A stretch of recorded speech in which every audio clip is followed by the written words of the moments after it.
Okay, everybody, welcome to InDesign. We're going to go ahead and get started by creating a new document. So we're going to go to the New button right here. But what I also want you to look at is we have recent files, so we can also see the recent files we may have had. We have presets. As you can see, letter CMYK. We have iPhone. We can do a lot of different designs here, but we are going to start with a new document.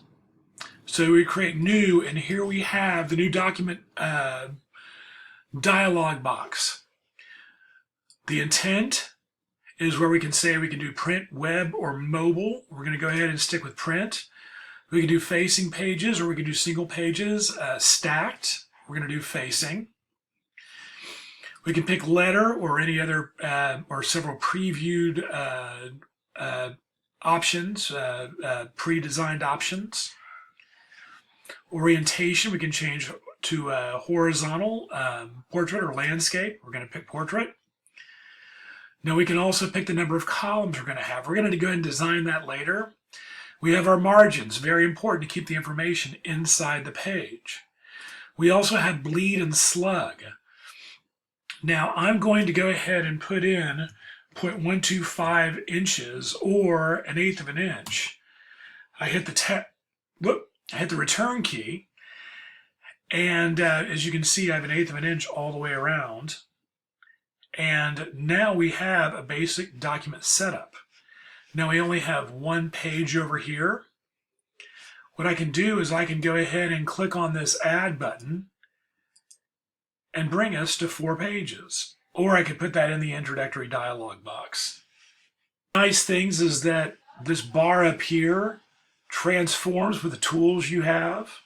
Right now it's a text tool, but if I go to the pen tool, you can see that much like Illustrator, it has many of the elements you've learned to expect with shear, rotation, and but the great thing about this is that your elements will transform. Now obviously we have a rectangle frame tool. It didn't change there because the elements are similar, but just realize that this bar will transform with your tools. And there we go. So one of the nice things is that you have a right side tool palette over here, but let's say the tool, let's see, the tool is not there and you can't find it. All you simply need to do is go to Window and pull down and find Color, find the color themes. You can add it to the palette below, another one, or you can take it and drag it into that bar so it is there for you. So that is a nice option. You can customize this bar over here.